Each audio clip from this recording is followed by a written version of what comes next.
जानते हैं जो पानी चलता होता है ना,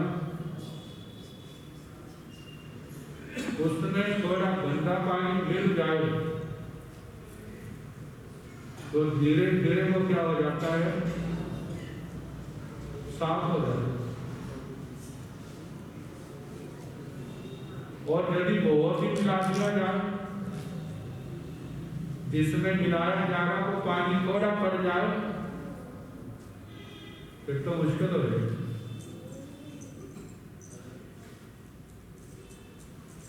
कहते जो संसारी जीवन है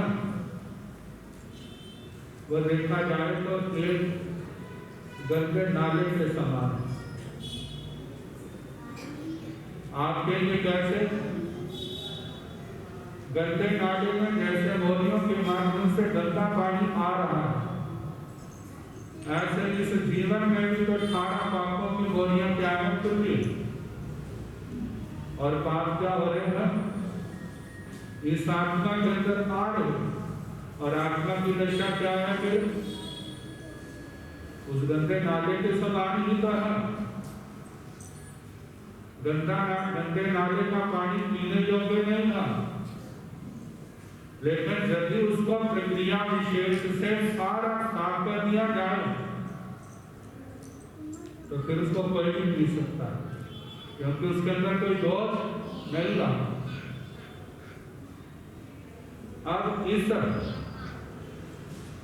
आत्मा के ऊपर जो गंदे नाले की तरह सारा पाप कर्मों के माध्यम से नाना प्रकार के पाप कर्म आ रहे हैं, इनको रोकने का फिर हमारे कौन सा रह जाता है? वो जो धर्म का रास्ता है, धर्म के स्थान पर आए, अपनी आत्मा को धर्म के स्थान पर लाए। जैसे गंगा नदी से जुड़ने के बाद कितने नालों का पानी साफ हो जाता है, ऐसे जहां हमारी गंगा नदी कौन है? ये तीर्थ, धर्म तीर्थ, भगवान का मार्ग, फिल्टर लगा दिया, 18 पापों का त्याग करा दिया। अब इसके बाद संयम और तप, इससे अपने आप को जोड़ना है। पहले तो संसार से जोड़ा हुआ था, अब किससे जोड़ना है? संयम और तप। गुरुजनों का सानिध्य, उनके चरणों में आगम वाणी का स्वाध्याय, पाप कर्मों का तो त्याग कर दिया। अब जो गंदगी आत्मा के अंदर है उसको साफ करने के लिए तपस्या, 12 प्रकार का तप जितना करेंगे उतनी गंदगी आत्मा की क्या होगी? साफ होगी। इस संयम मार्ग से जोड़ना, ये क्या है? धर्म योग। योग का मतलब जोड़ना। कई बार छोटे छोटे पढ़ते थे ना, गणित के सवाल करते थे तो जमा को क्या कहते थे? योग करो, जोड़ो, मिलाओ, कितने हुए? मतलब जोड़ना। योग का मतलब जोड़ना। जुड़ेगा कब? जब जमा होगा। यदि जमा नहीं होगा, अच्छी चीज जमा नहीं होगी, गलत काम करेंगे तो वहां तो जोड़ नहीं होगा, वहां क्या होगी? माइनस होगी। पुण्यवानी घटेगी, पाप कर्म बढ़ेंगे, रिद्धि खत्म होगी, आत्मा के गुणों का ह्रास होगा, यदि वो आत्मा ना संभला, धर्म से नहीं जोड़ कर रखा, पापों से नाता नहीं तोड़ा, तो फिर क्या होगा? उस आत्मा के लिए दिन प्रतिदिन पतन ही पतन होगा, संभलना मुश्किल होगा। तो वास्तव में योग कौन सा जो जोड़ना है, कौन सा प्रशस्त है? अपने आप को परमात्मा से जोड़ना, अपने आप को गुरुओं से जोड़ना, इनसे भी बढ़ करके अपने आप को धर्म से जोड़ना। धर्म अहिंसा, संयम और तप। गृहस्थ है तो अणुव्रत, साधु है तो महाव्रत, 5 समिति, 3 गुप्ती, 8 प्रवचन माता, 10 यति धर्म, इनकी आराधना करना। आराधना करते समय परिसय उपसर्ग आए तो उनको समता से सहन करना, सहन करने का अभ्यास करना। जितना अभ्यास करेगा उतनी परिपक्वता आएगी, आत्मा निर्मल होगी, पाप कर्मों के बंध से बचेगा और आत्मा जैसे जैसे निर्मल होगी, इस आत्मा का क्षोभशम बढ़ेगा। क्षोभशम का मतलब पाप कर्म क्षीण होंगे। जितने पाप कर्म क्षीण होंगे, आत्मा की मैल उतरेगी, आत्मा का प्रकाश बढ़ेगा, समझ बढ़ेगी, धर्म के प्रति निष्ठा दृढ़ता आएगी, विचारों में आचरण में पवित्रता आएगी और ये पवित्रता ही आत्मा को परमात्मा की ओर ले जाने वाली। ये साधना कब से प्रारंभ होती है? वैसे तो गृहस्थ में भी अवस्था में भी की जा सकती है, लेकिन जितना अच्छा वातावरण जहाँ पर मिलता है उतना गृहस्थ में सबके संभव नहीं होता। आप जानते हैं, पढ़ाई केवल स्कूल में ही नहीं, घर में भी होती है, लेकिन फिर भी कितने पढ़े लिखे लोग हैं वो अपने बच्चों को घर में ना पढ़ा करके कहाँ भेजते हैं? स्कूल में भेजते हैं। क्यों?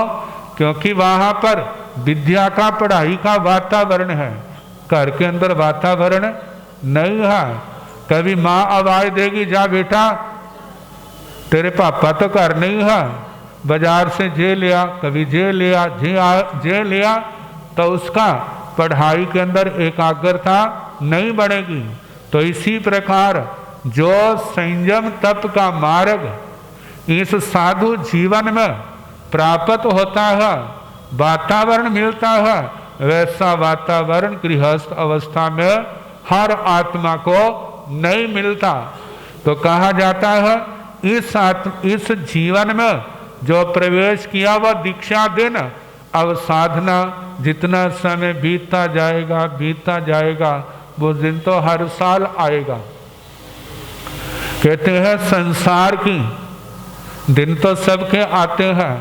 कहते हैं वो क्या चीज है जो बीतने पर घटती ही घटती है, लेकिन वो क्या है जितना समय बीतेगा उतनी वो क्या होगी? बढ़ती जाएगी। क्या होगी? बढ़ती जाएगी। आपकी आयु है ना, जितने जन्मदिन मनाएंगे उतने दिन क्या होंगे? घटते जाएंगे। वैसे तो कहेंगे मैं बड़ा हो गया, लेकिन बड़ा नहीं है, वो तो छोटा होता जा रहा है। जितनी रस्सी जल रही है उतने क्या हो रही है? वो छोटी हो रही है। लेकिन जो संयमी जीवन ऐसा है, जितना व्यतीत होता जाएगा उतना क्या होगा? 1 साल का हो गया, 2 साल का हो गया, 3 साल का हो गया, 50 साल का हो गया, 100 साल का हो गया। जितना समय जीवित रहेंगे, संयम में रहेगा, उनकी संयम प्रयास, उनकी साधना, उनका धर्म उतना ही क्या होता जाएगा? बढ़ता जाएगा। और ये जिनका बड़ा सौभाग्य होता है उन्हीं को ऐसा अवसर मिलता है। तो हम अपना सौभाग्य ही मानते हैं। मानना क्या सौभाग्य है? गुरुजनों की शरण मिली, अथाह प्यार मिला, सहारा मिला, उनके चरणों में रह करके जहाँ संयमी जीवन, जहाँ पर स्वाध्याय, जहाँ पर तपस्या, जहाँ पर सेवा, सारे काम क्या है? संवर और निर्जरा के। तो इससे क्या है? आत्मा का परिष्कार, आत्मा की निर्मलता, जीवन की सफलता। और जो ही आगे बढ़ते बढ़ते आत्मा को एक दिन अरिहंत स्थान पर ले जाने वाली ये पगडंडी है, जो मार्ग है। और एक दिन सारे कर्म क्षय होने पर आत्मा सिद्ध अवस्था को प्राप्त कर जाती। बस गुरुजनों का आशीर्वाद रहे, संघ के अंदर ऐसे ही हमारी साधना बढ़ती रहे। इन्हीं शुभ कामना के साथ आपने शुभ भावनाएं भाई, बधाइयाँ दी, हम उनको स्वीकार करते हैं। आप सबका कल्याण हो। आपको भी ऐसे जैसे हमारे को जो दीक्षा का संयम का अवसर मिला, आपके जीवन में भी ऐसी संयम की घड़ियाँ आए, आपका जीवन भी सफल हो, हमारी शुभ कामना। प्रवर्तक श्री जी महाराज पधारे हैं, हम सबका आप सबका अहोभाग्य है। तो आप प्रवर्तक श्री जी महाराज के चरणों में प्रार्थना है कि जितना संभव हो ज़्यादा से ज़्यादा लाभ देने का प्रयास करें।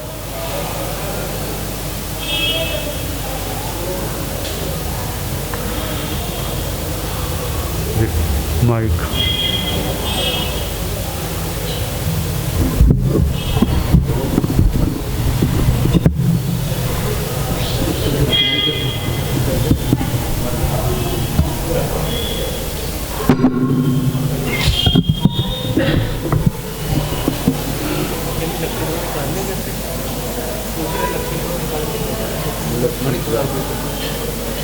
बस मैं छोटा करूँ, ज़्यादा नहीं, वो जो करना कर। है समय नदी की धार की जिसमें सब बह जाया करते हैं। है समय बड़ा तूफान प्रबल पर्वत झुक जाया करते। अक्सर दुनिया के लोग समय में चक्कर खाया करते हैं, लेकिन कुछ ऐसे होते जो इतिहास बनाया करते हैं, इतिहास बनाया करते। आदरणीय मुनिमंडल, उपस्थित धर्मानुरागी महानुभावों, सुशीला माताओं एवं बहनों, सर्वप्रथम अनंत अनंत आस्था के आयाम शासन के महाप्राण श्रमण भगवान महावीर स्वामी के पावन चरणारविंद में आचार्य भगवान, उपाध्याय भगवान एवं आराध्य गुरुदेवों के श्री चरणों में कोटि वंदन करने के पश्चात श्रीमद् ठाणांग सूत्र के अंदर 4 प्रकार के बेटों का वर्णन आया है। अतिजात, अनुजात, अपजात और कुलंगार। दशरथ राजा और कौशल्या रानी, उनको आप और हम कैसे जानते हैं? रामचंद्र जी के माध्यम से। और इसी तरह से वासुदेव कृष्णा, उनके माध्यम से वसुदेव और देवकी, और वो इतिहास पुरुष के रूप में विश्व में ये क्या हो गए, प्रसिद्ध हो गए हैं। त्रिशला माता और सिद्धार्थ राजा भगवान महावीर के कारण उनका नाम इतिहास के पन्नों के अंदर दर्ज हो गया है। शुद्धोधन राजा और महामाया रानी, और वो भी 2500 वर्ष व्यतीत होने के बावजूद विश्व के लगभग कोई 20-25 देशों तक उनका नाम, गौतम बुद्ध का जन्म हुआ, उनकी करनी, उनका आदर्श, उसके आधार पर पूरे विश्व में अतिजात, यानी कि माता पिता से कुछ अपने करने के द्वारा, अपने आदर्श के द्वारा ऐसा काम कर कर के वो महापुरुष दिखाते हैं, और यह आने वाले कल में इतिहास पुरुष होकर के पूरे विश्व में उनका नाम तो होता ही होता है, साथ साथ में उनके माता और पिता का नाम भी होता है। और ये उसके साथ दूसरे प्रकार के जो पिता है, और वो पिता है अनुजात। अनुजात पिता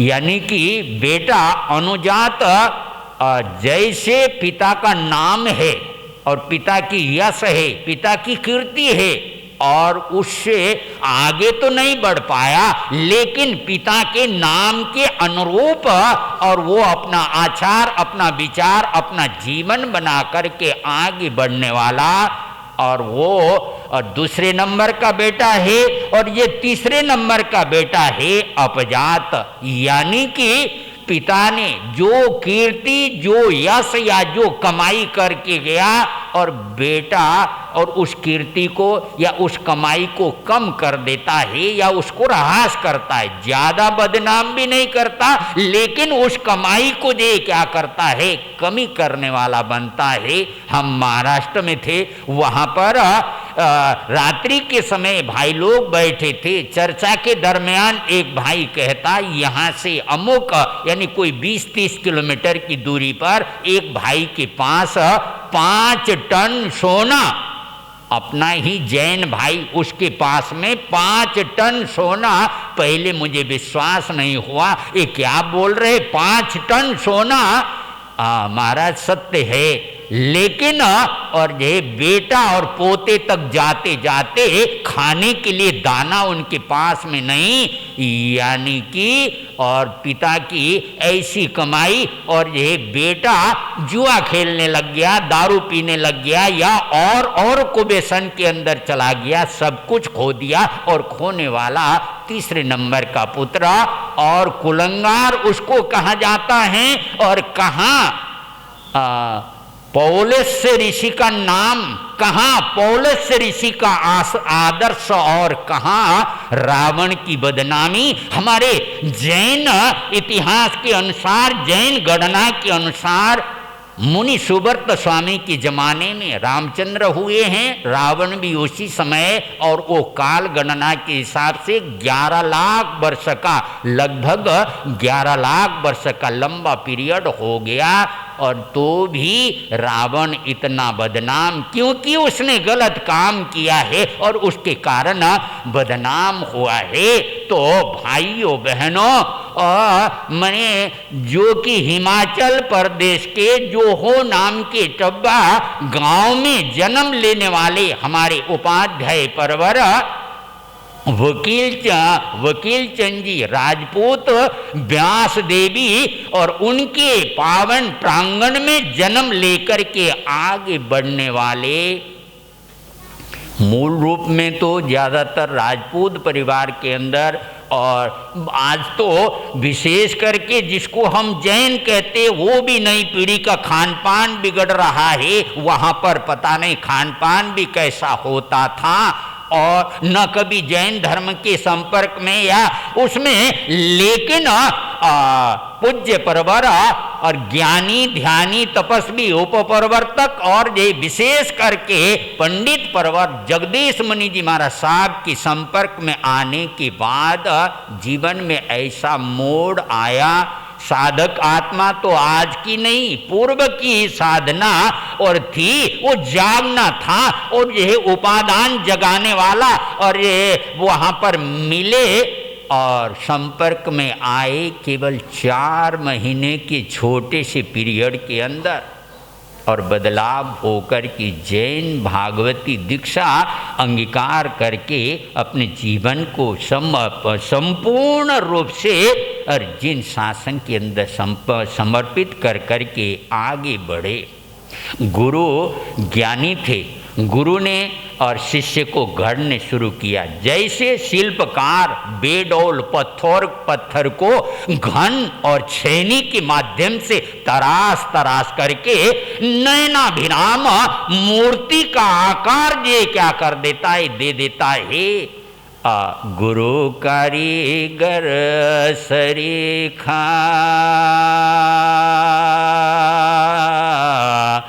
गड़ गड़ काटे खोर अंदर हाथ सहारा दे,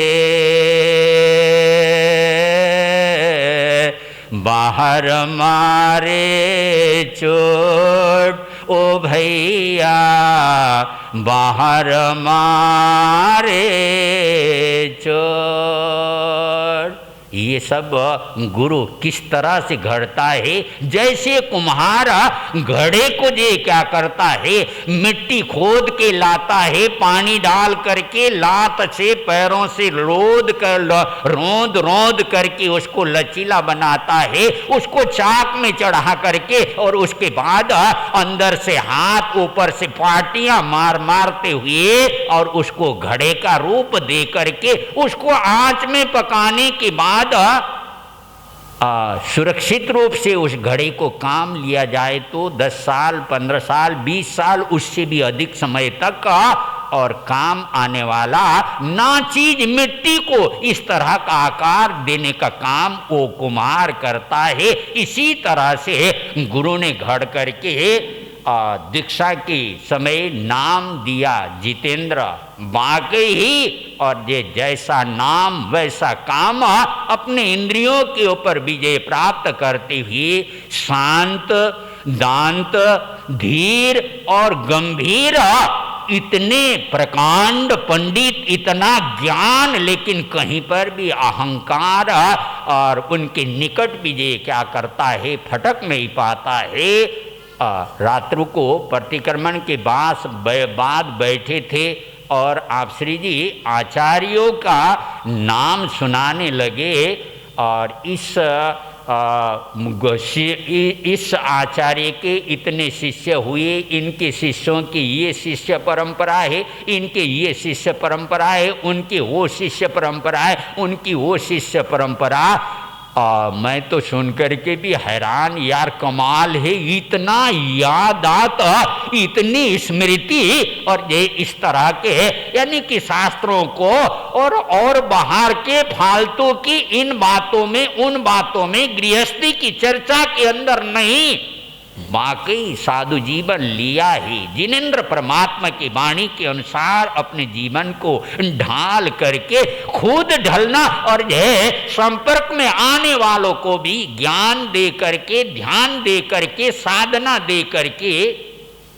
ये सर्दी का मौसम, और कहते हैं सर्दी के मौसम में तो वैसे भी भूख अधिक लगती है और उसमें भी तपस्या करने वाले कल 6 भाई पोषद के रूप में थे, यानी 8 पहरी पोषद 24 पोषद के रूप में थे। सुबह सुबह 2 बहनें आई और एक बहन का 7वां उपवास आप श्री जी से और प्रत्याख्यान के लिए कहा। योग की बात मैं भी वहाँ पर और आपकी बड़प्पन यानी ज्ञान में ध्यान में आप मेरे से बहुत आगे, मैं तो कुछ भी नहीं आपके सामने, लेकिन और आप यानी आप कुछ जाप में थे, इशारे से पचखान दिलाने के 7 उपवास का पचखान बहन ने अंगीकार किया। दूसरी बहन ने 24 उपवास, तो मतलब ये कहने का जब पिछले साल जगदीश मुनि जी महाराज साहब दीक्षा जयंती थी, पुण्यतिथि 29 दिसंबर अमृतसर में पुण्यतिथि के प्रकरण पर हमारा वहाँ पर पहुँचना हुआ था। तपस्या की लाइन लग रही थी देख करके भी, यानी और इतनी पिछले साल, अभी तो थोड़ी सर्दी इतनी नहीं पड़ी है, पिछले साल बहुत तेज सर्दी पड़ गई थी और बरसात भी कुछ कुछ दिनों के बाद लगातार होती रही थी पिछले साल। और ऐसे सर्दी के वातावरण में 72 घंटे का नौकार मंत्र का जाप, वो भी नया थानक। अभी ये उसमें दरवाजे भी बराबर लगे हुए नहीं, इधर भी देखो ठंडी, उधर भी चारों तरफ से ठंडी, ठंड का वातावरण। लेकिन दिन में चलो चल सकता है, रात्रि को 10 बजे 12 बजे तक तो भी चल सकता है, 12 से लेकर के 5 बजे तक सर्दी के मौसम में 12 बजे के टाइम जब गोचरी को हम उठते थे, हाथ पैर ऐसे पात्रे पकड़ने में भी हाथ इस तरह से ठिठुर जाते थे, ऐसा माहौल में। और यह 72 घंटे का नौकार मंत्र का जाप हमने अमृतसर में आपकी प्रेरणा के माध्यम से, और बहुत सारे भाई बहने, कोई तेला कर रहा, कोई पचोला कर रहा, कोई, और यह इस तरह की तपस्या, यानी कि बोलने की जरूरत नहीं है, आचरण जे क्या करता है, उपदेश की 1000 बातों की अपेक्षा आचरण की एक बात ही जे कारगर होती आम साधारण जनता के अंदर, वो सिर चढ़ करके, यानी उनका जो आचरण पूत जो जीवन है, या उनकी जो आचरण पूत जो वाणी है, वो सिर चढ़ करके जे क्या करती है, बोलने वाली बनती है। घड़ी का कांटा जे क्या हुआ बाहर पहुंच गया है, और गुरुदेव